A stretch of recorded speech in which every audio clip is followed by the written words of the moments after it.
I knew this broad was going to be trouble, but I couldn't refuse the job.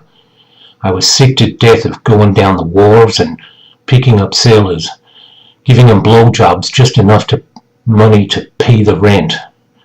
So I'd take this job, even though I knew it'd be dangerous. Have you got a match, Sam? Yeah, sure I got a match. Your face and my ass. I knew you could be cruel, Sam Shovel, but that's okay. I can handle it. I came out of my mother sideways. Yeah, so what's a good-looking broad like you doing in trouble? Okay?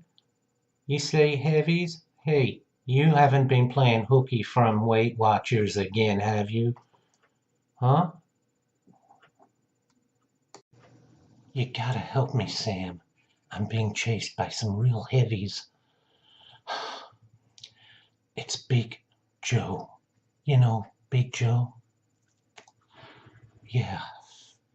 Well, I got some info on him, and he'll do anything to stop me. Yeah, Big Joe Compton. I'd heard of him.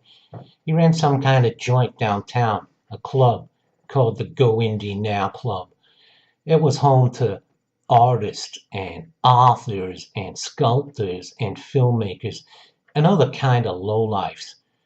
I heard he had some broad working for him, Christy Stratos. She was in charge of his rackets. Basically, she'd restring them, polish them up, and then hire them out to tennis pros at exorbitant prices. The evil bastard.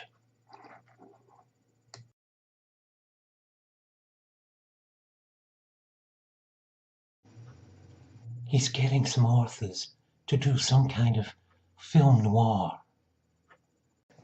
Film noir? Why should I give a damn patoonie? I don't even drink foreign coffee. No, Sam, it doesn't have anything to do with the coffee. It's the movies, sweetheart. The movies? What is it? It's a way of capturing still images on celluloid and then playing it back at high speed to simulate movement. But look, that's not important right now. You gotta know what Joe's real motive is. Yeah, he's getting all these indies to make film noir. But what you don't know, Sam, is that he's actually planning to take over Hollywood. He's going to flood the market with these film noir by indie authors. And then he's going to bankrupt Hollywood. And what he's going to do is just so shocking. He's planning on making a movie of his book Amongst the Killing. And because there'll be no studios left, it'll be a critical and a commercial success. It's evil. It's just evil. We have to stop him.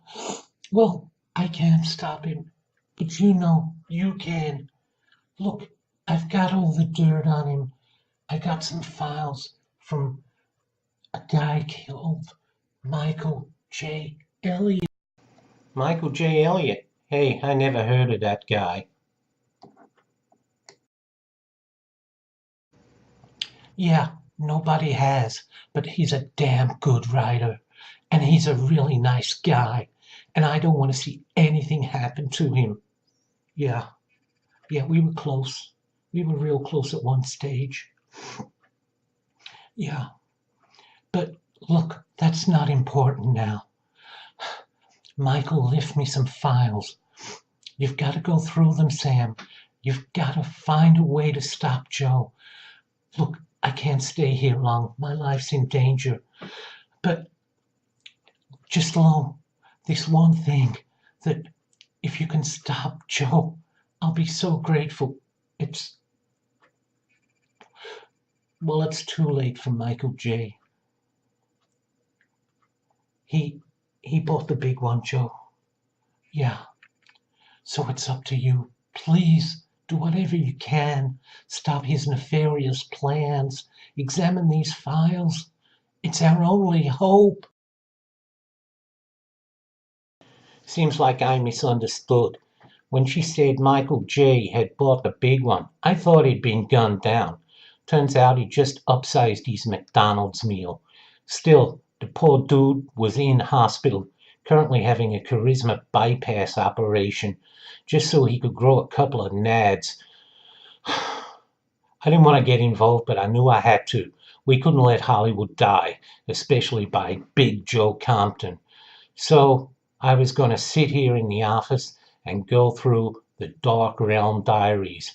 I heard that this was the most informative channel on something called YouTube. Only time will tell.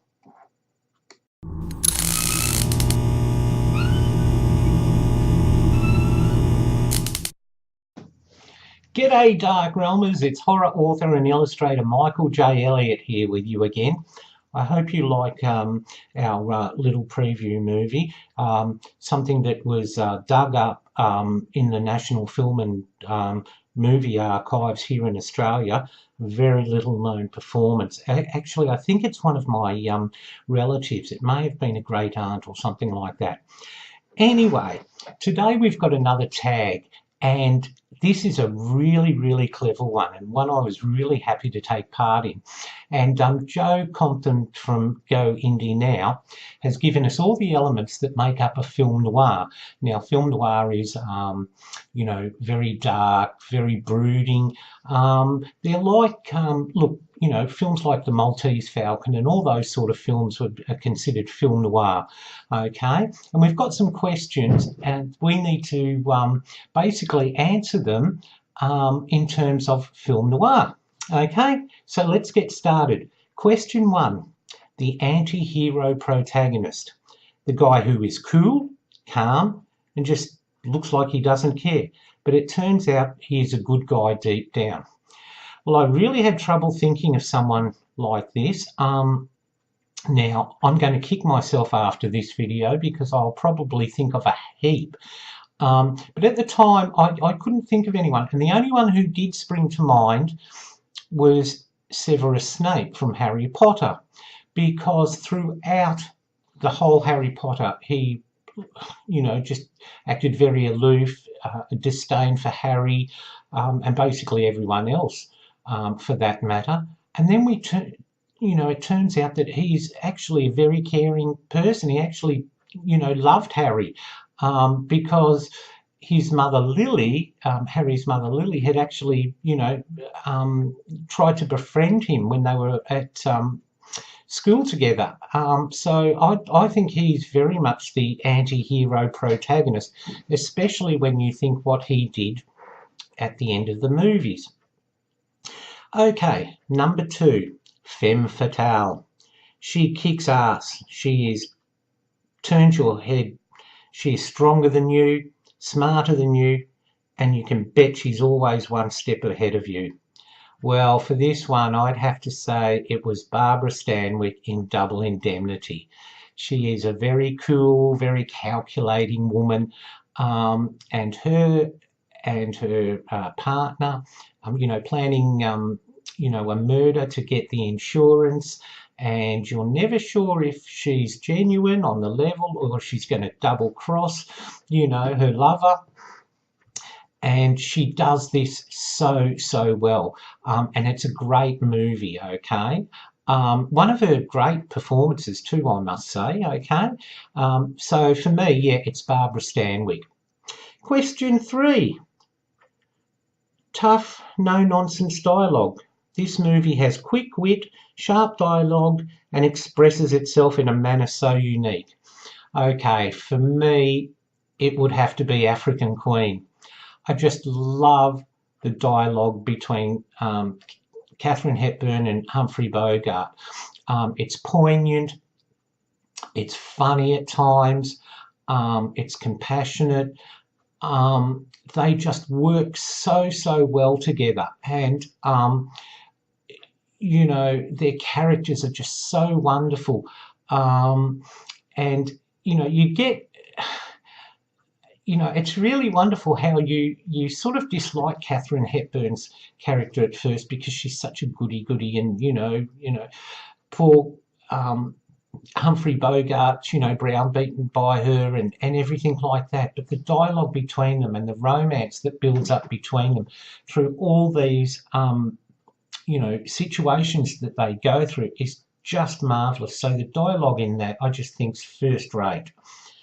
Okay, question 4. Your favourite movie shot in black and white? Oh, look, I had a lot of trouble picking one because there are so many wonderful black and white movies, Darkrealmers. But for me, I go with Christy Strados. It's Sunset Boulevard. It is just a magnificent movie. I love it because it's a look at Hollywood, the darker side of Hollywood. What happens, you're high one minute and down the next, and how Gloria Swanson, her character, lives her life in this decaying mansion, and surrounds herself with all former stars, and relives past glories and things like that. It is just magnificent. It's almost faultless, really and truly, as a movie. It's just absolutely incredible. So yeah, and my favourites, and I quote this, I should have used this in the last tag, but one of the quotes I love is, "I'm ready for my close-up, Mr. DeMille."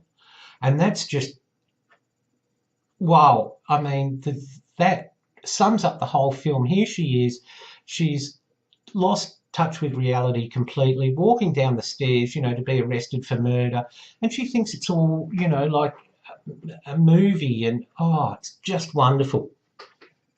Okay, question 5. Shadows, a movie that made you jump, creeps you out, and maybe even makes your skin crawl. Okay, well, this is a movie I saw on Netflix, and it's called Seconds Apart, and it's terrifying. It's about twin boys, and they have this gift that they can influence people and make them do what they want. And they film the results of what they have implanted in the minds of people. And in one scene, a group of students, they've implanted them the idea to play Russian roulette, and they film it. Well, a detective sort of feels that these kids are somehow responsible. They're always around when things happen, but he can't prove anything. And there are scenes where you go to visit the house, and the parents are all like, they're just not real. And when you find out the truth behind the house and the parents, and and the whole breakdown of the movie comes that one of the twins starts forming a relationship with a girl, and it makes the other one completely jealous, and it's a breakdown of this relationship. It's wonderful. It's on Netflix and DVD, so check it out, Darkrealmers. Number 6, a classic ending scene. It's time for the big reveal or big send-off, the big twist. Give us your favourite. Well, this was one that I loved both as a book and a movie, and I read the book first, and then I went to the cinema with my sister and I saw the movie, and it's called Before I Go to Sleep, and it basically tells the story of Nicole Kidman, and she's been in an accident, and she basically has a unique form of amnesia where she can't retain anything after 24 hours. As soon as she goes to sleep, that's it, she's forgotten everything. And with the help of her psychiatrist, who encourages her to form a journal so she can write down what she did the day before, and keep her memory going, a lot of things get revealed. And then the twist at the end is like, I'm pretty good at sort of seeing twist, Darkrealmers, but this one, the book had me going, oh my God. And it was just it was frightening. It was just so unexpected. So do yourself a favour. It's a wonderful, wonderful book, okay? And the movie is quite good too. And the movie stars Nicole Kidman and Ralph, oh, I've forgotten his name anyway. They were both in the Railwaymen together anyway. And the movie was really good too. Okay, now, question 7. No happy endings. That movie that ends on a down note or isn't totally resolved, sorry. Well, for me, that's got to be Whatever Happened to Baby Jane. One of my all-time favourite movies, and I watched it when I was so, well, much, much younger, and it creeped me out for a start. But I always wondered, always in the back of my mind, because poor Joan Crawford, what she went through at the hands of Bette Davis, and the beach scene where baby Jane, her sister Jane Hudson, is basically just reverted back to childhood. And they're on the beach and she's playing sand castles and everything. And Joan Crawford says to her, Jane, I'm dying, Jane. No, I don't want to hear this. I don't. And that's creepy. But what always got me, there's the shot at the end where the camera pans back and we see the police and people running towards Jane and her sister Blanche, and I always wondered, did Blanche survive? Did they get to her in time? Did she have the strength to hold on and they get an ambulance? And I always wondered that. So that was one of those good ones where you can sort of make up your own mind if you want to, And I always left it unresolved because I had, every time I watch it, I think, oh, did you live, Blanche? It's one of my all-time favourite movies. So for me, that happens to be one of the great movies that sort of wasn't really resolved, and you could make up your own mind about it. Okay, question 8, final question. Name a movie that uses darkness as its settings. I had a lot of trouble with this, and some of the ones I came up with aren't really my favourites. But look, I'm just going to pick one randomly because I really can't think of one that's totally shot in the darkness. J.B. Taylor mentioned, 28 Days of Night, and that was, I can understand him picking that. But I'm going to choose one that's not particularly a favourite or not particularly wonderful. I mean, it's okay as a horror film, called The Descent, about a group of cave explorers. And they discover something in the cave, okay? But that's primarily shot in darkness and has a lot of dark scenes, and most of the lighting comes from torches and flares and that sort of thing, okay? Well, that's it. There's my answers to Joe's tag. I hope you've enjoyed my answers. Okay, I had a ball doing this. I had an absolute ball, okay? And you can probably tell that from the movie Darkrealmers, okay? So that's it from me for this episode of the Dark Realm Diaries. I hope you've enjoyed it. If you have, leave a comment for us below, okay? And to go a little bit easy on my great aunt, on her acting. She'd only just gone to Hollywood not that long before, okay, from a sheep station here in Australia. Okay, so that's it from me, Dark Realmers. I'll see you again very, very soon. Don't forget to subscribe to us too for some more great movie, book, trivia, everything from the world of horror, okay? And as I always say, Dark Realmers, stay in the light. Bye for now.